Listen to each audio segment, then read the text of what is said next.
समादरणीय धार्मिक सज्जनवृंद,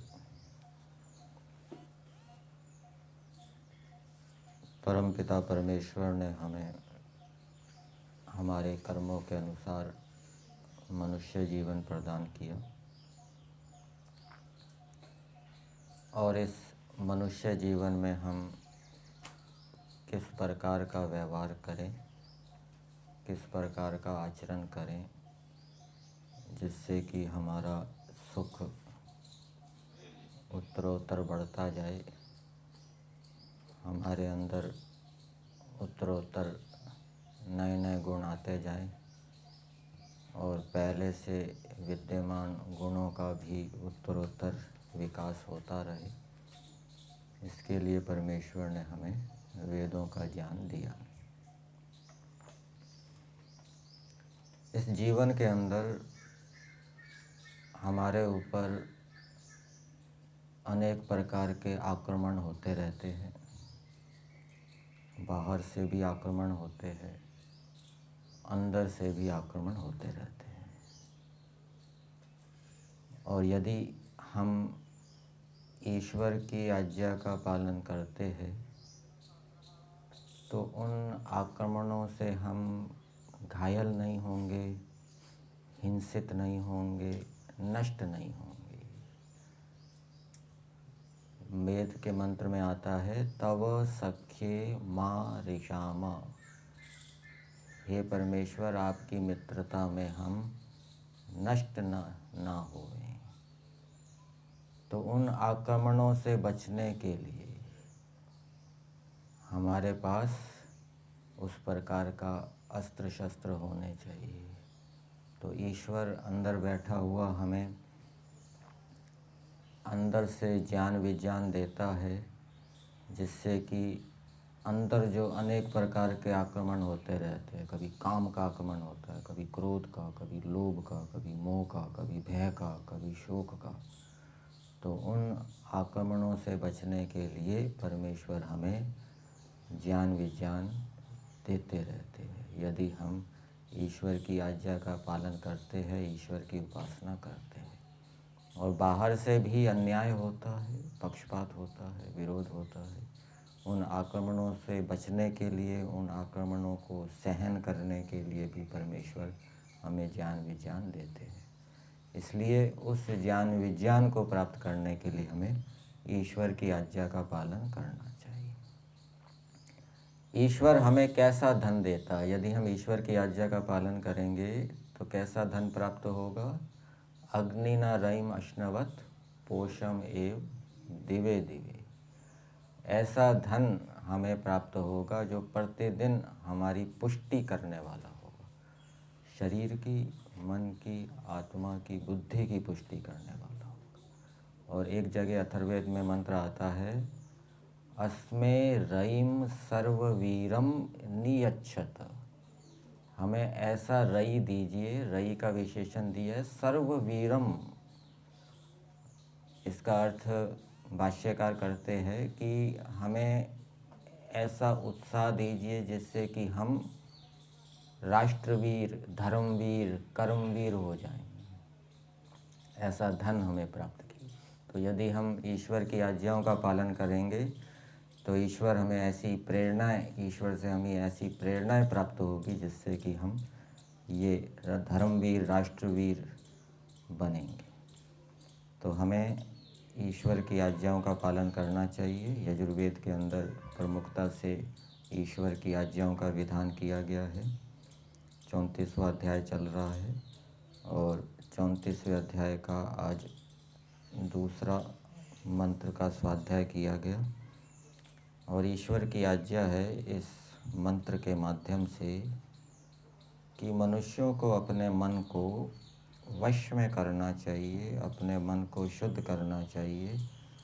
तो जब हमारा मन वश में होगा, जब हमारा मन शुद्ध होगा, जब हमारा मन राग, द्वेष, काम, क्रोध, लोभ आदि क्लिष्ट वृत्तियों से रहित होगा, तो ईश्वर अंदर बैठा हुआ हमें नई नई प्रेरणाएं देगा, नया नया ज्ञान विज्ञान देगा, जिससे कि हम बाहर से और अंदर से होने वाले आक्रमणों से अपना बचाव कर सकेंगे। मंत्र की भूमिका से पहले मंत्र को पढ़ते हैं। दूसरा मंत्र है येन कर्माण्य पशो मनीषिणो यज्ञे कृण्वन्ति विदथेषु धीराः यद पूर्वं यक्षमन्तः प्रजानां तन्मे मनः शिव संकल्पमस्तु। इस मंत्र के अंदर मन की विशेषताओं को बताया गया है। मन कैसा है? ये जो हमें मन मिला है, ये मन को देव कहते हैं। मन को देव क्यों कहते हैं परमानंद जी?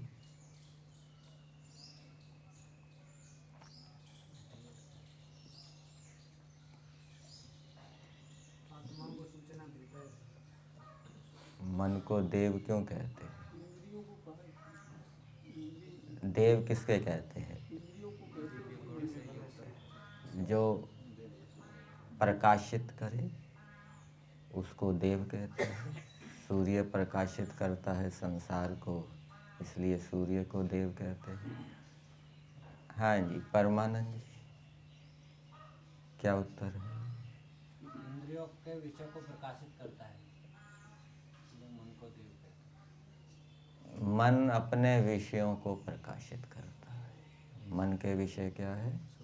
सुख और दुख, इसलिए मन को देव कहा जाता है। और देव शब्द दिवु धातु से बनता है। दिवु धातु का क्या अर्थ है मनु जी?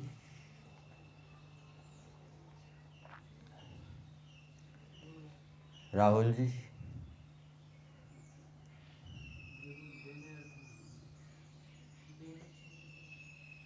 द्युति, स्तुति, क्रीड़ा, विजिगीषा। क्रीड़ा, विजिगीषा, द्युति, स्तुति, मोद, मद, स्वप्न, कांति, गति। तो जो क्रीड़ाओं को कराने वाला है, ठीक है ना। युद्ध के अंदर भी योद्धा कौन सी क्रिया करता है? रण क्रीड़ा करता है। रण युद्ध लड़ने की क्रीड़ा करता है। तो उस युद्ध लड़ने की क्रीड़ा को जो करवाने वाला है वो कौन है? मन है। एक नर्तक है, वो नृत्य की क्रीड़ा करता है। उस नृत्य की क्रीड़ा को कराने वाला कौन है? मन है। तो ऐसे मन को परमेश्वर ने दिया है। मन के गुण क्या है? कुछ गुण तो मन के अंदर बताए हैं मन के। और गुण क्या है जिससे हम ऊहा करते हैं, दूर की बातों को जान लेते हैं, भविष्य को जान लेते हैं, भूतकाल को जान लेते हैं, वर्तमान को जान लेते हैं, सूक्ष्म पदार्थों को जान लेते हैं, दूरस्थ पदार्थों को जान लेते हैं। ये मन की क्या है? विशेषता है। और ये जो मन शब्द है जो कि देवता के रूप में यहाँ पे लिया गया है, ये यौगिक शब्द है। ये अंतःकरण के ऊपर घटेगा, केवल चित्त के ऊपर, मन के ऊपर नहीं घटेगा। ये बुद्धि के ऊपर भी घटेगा। हम आगे के मंत्रों को पढ़ेंगे तो वहाँ पे ये बुद्धि के ऊपर भी, अहंकार के ऊपर भी, चित्त के ऊपर भी घटेगा। तो ये यौगिक शब्द है। अनमोल जी सीधे बैठे, सभा में बैठना सीखना चाहिए। कैसे बैठते? तो मन के गुण कौन कौन से बताए मनु जी? दूरस्थ पदार्थों का ज्ञान कराना, भूतकाल का ज्ञान कराना, निर्णय लेना। निर्णय लेना मन का गुण थोड़ा है। निर्णय लेना तो बुद्धि का गुण है। विचार कर बोले।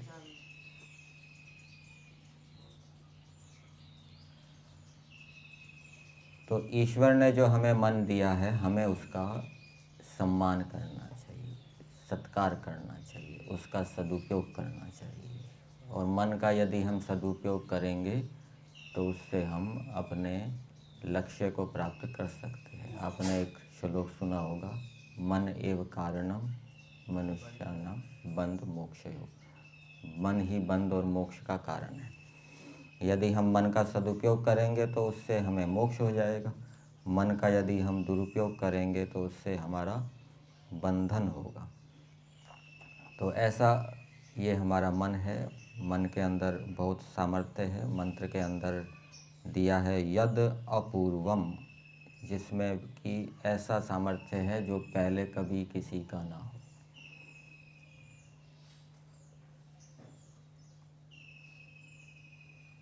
पंडित गुरुदत्त विद्यार्थी ने कितने दिनों में अष्टाध्यायी याद कर ली?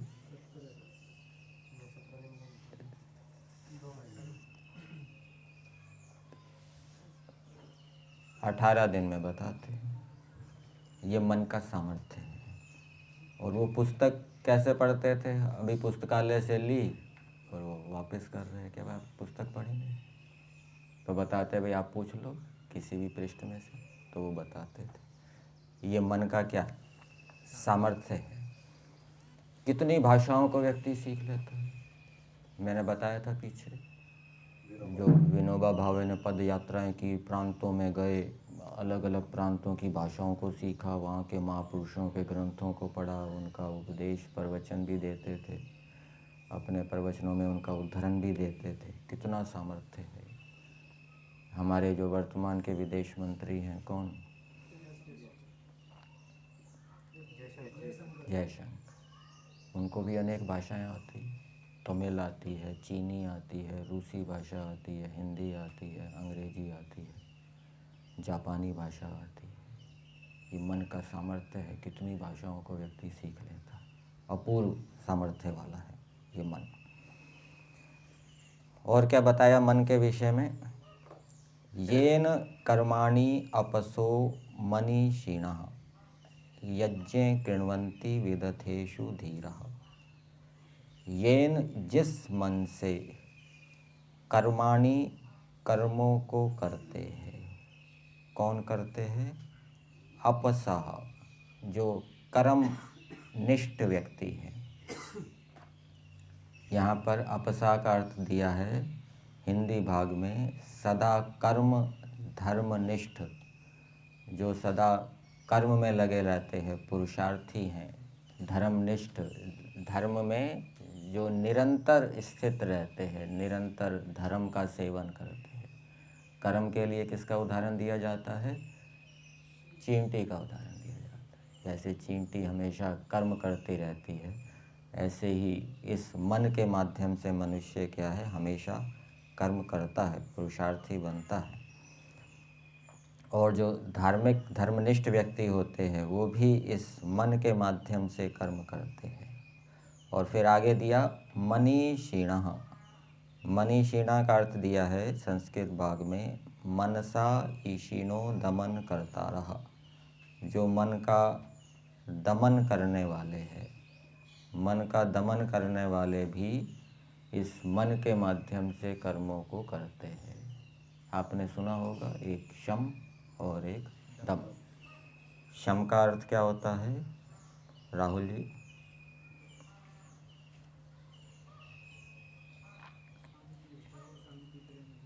परमानंद जी, शम दम आपने सुना? शम किसको कहते हैं? धार्मिक सज्जन,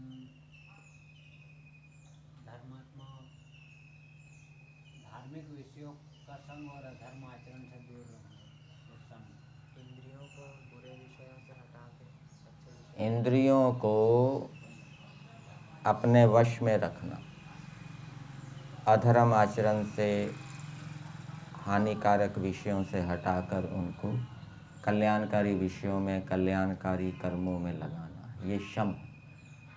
और दम क्या है? मनु। मन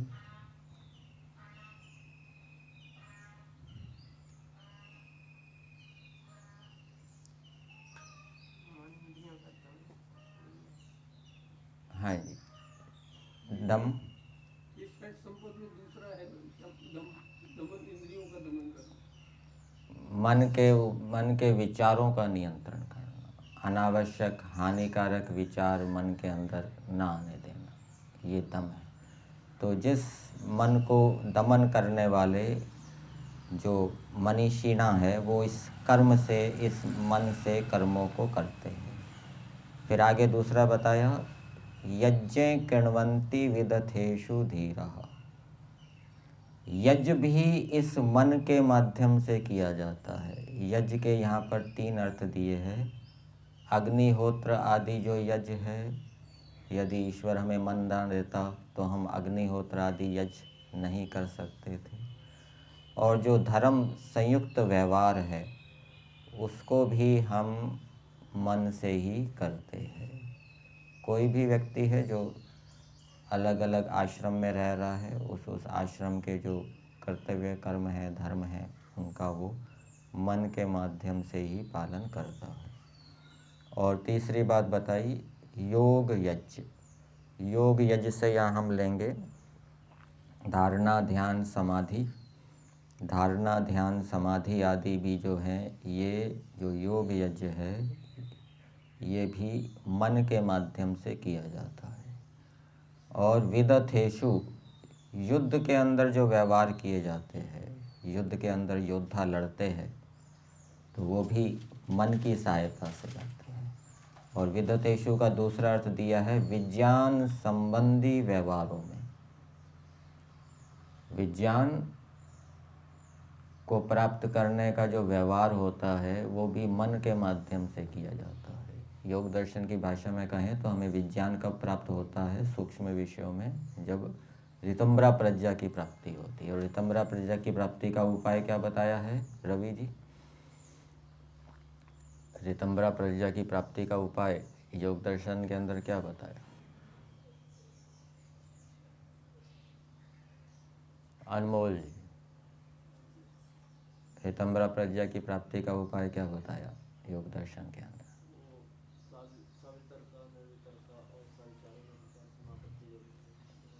हाँ जी राहुल जी, एक श्लोक के अंदर दिया है।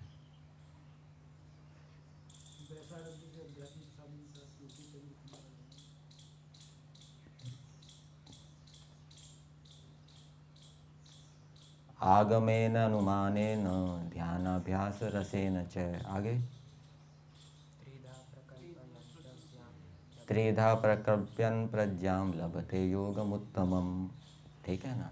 तो ये शब्द प्रमाण का प्रयोग, शब्द प्रमाण की स्मृति उठाना, अनुमान करना, प्रत्यक्ष के माध्यम से प्रत्यक्ष को देखकर फिर अनुमान करना, ये भी मन के माध्यम से किया जाता है।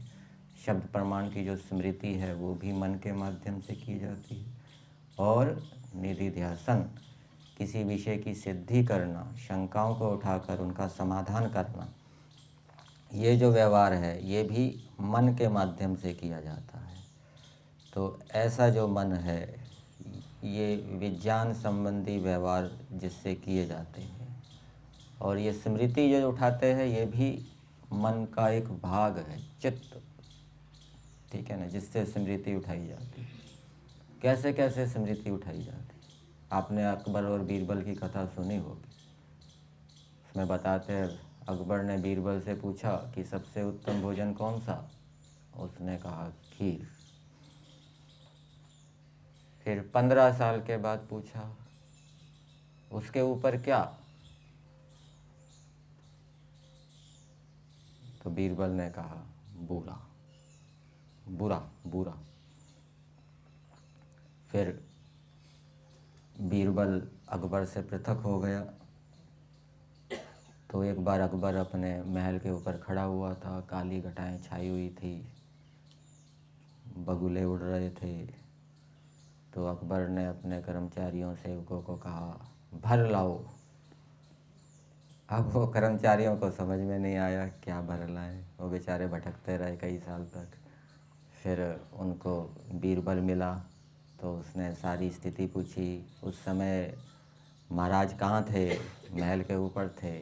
उस समय वातावरण कैसा था? काली काली घटाएं छाई हुई थी, बगले उड़ रहे थे।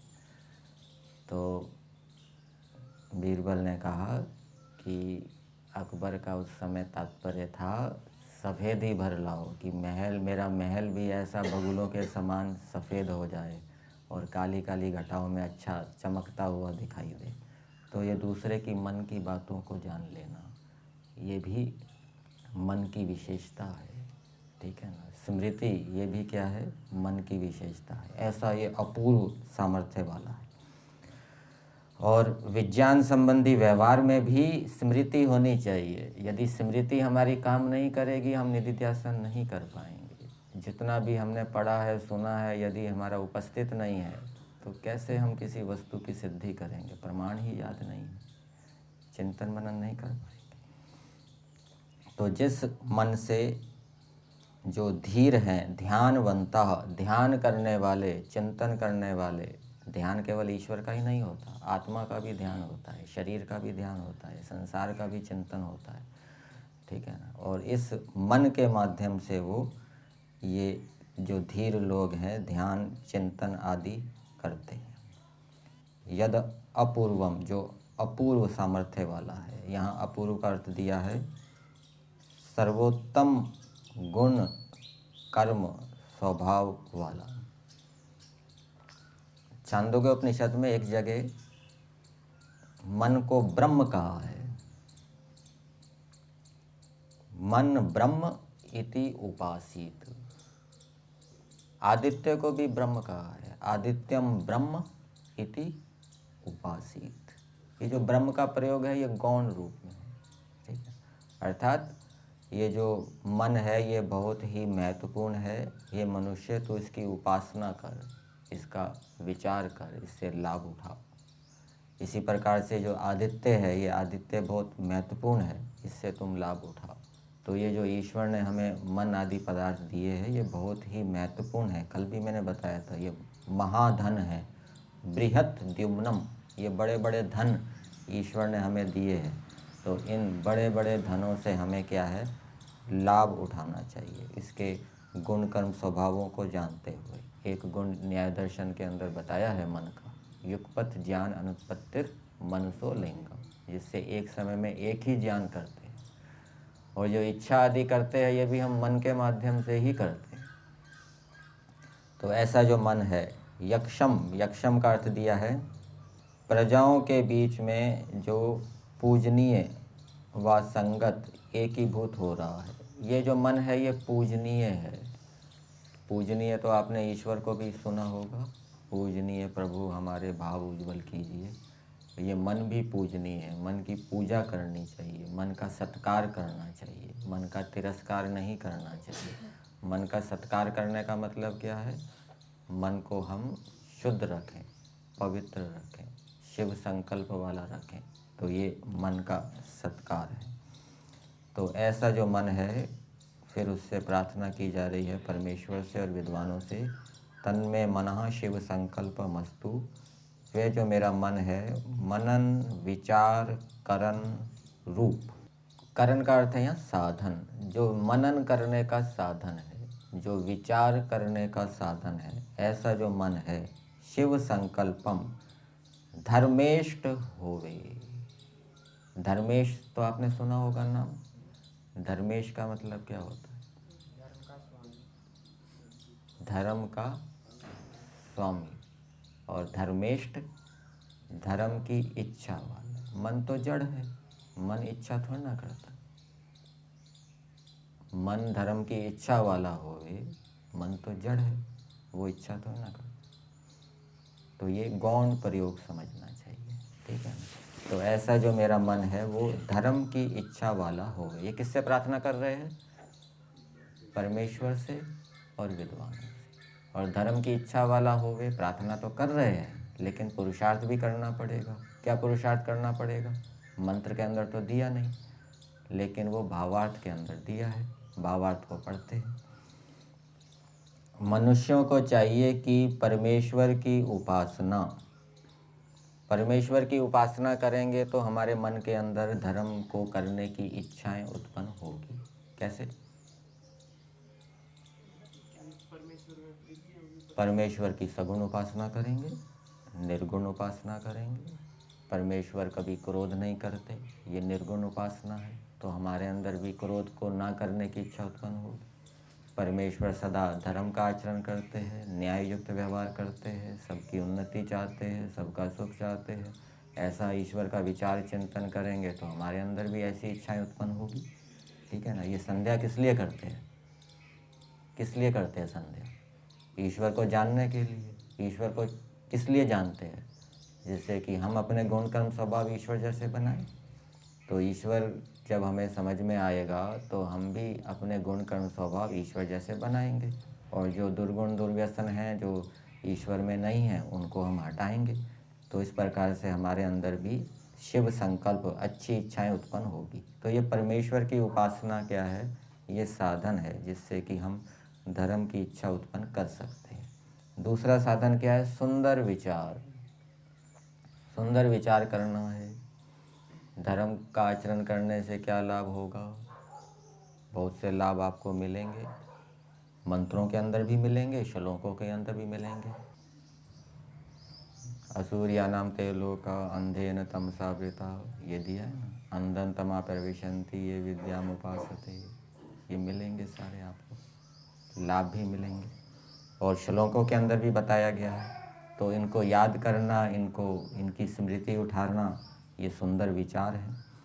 और विद्या और सत्संग से, विद्या से भी हमारा जो मन है वो धर्म की इच्छा वाला होगा, ठीक है ना। अच्छी विद्या, धर्म संबंधी विद्या पढ़ेंगे तो उससे हमारे मन के अंदर धर्म की इच्छाएं उत्पन्न होगी। विद्याएं तो दूसरी भी होती है, खगोल भूगोल संबंधी विद्याएं भी होती है, उनको पढ़ने से धर्म की इच्छा उत्पन्न नहीं होगी।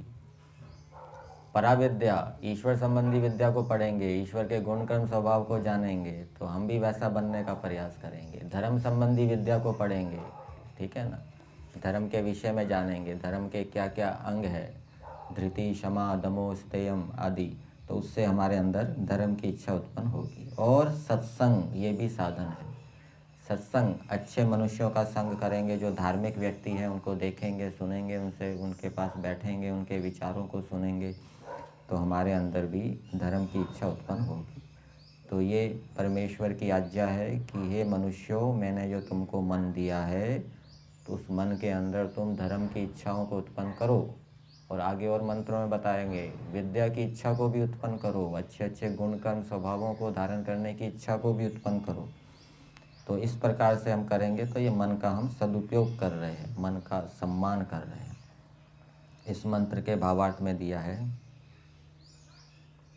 मनुष्यों को चाहिए कि परमेश्वर की उपासना, सुंदर विचार, विद्या और सत्संग से अपने अंतःकरण को अधर्माचरण से निवृत्त कर धर्म के आचरण में पवित्र करें। तो इन उपायों से हमारा मन क्या है? वश में आता है, मन नियंत्रण में आता है।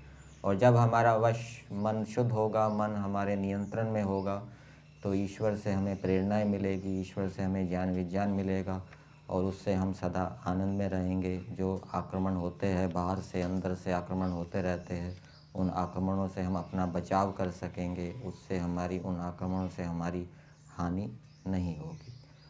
और मंत्र का संदेश ये भी है कि मनुष्यों को यज्ञ करना चाहिए, अर्थात अग्निहोत्र आदि यज्ञ करना चाहिए, धर्मयुक्त व्यवहार करने चाहिए, योग युक्त यज्ञ भी करना चाहिए, धारणा ध्यान समाधि का अभ्यास भी करना चाहिए, और विदथेषु, विज्ञान संबंधी व्यवहारों को भी करना चाहिए। जिन पदार्थों को हम जानते हैं, सुनते हैं, पढ़ते हैं, उनके विषय में विज्ञान उत्पन्न करना चाहिए। और दूसरे जो युद्ध होते हैं, जो राष्ट्रों के द्वारा शत्रुओं के विरुद्ध लड़े जाते हैं, वो युद्ध भी लड़ने चाहिए शत्रुओं को परास्त करने के लिए। ये मंत्र का संदेश है।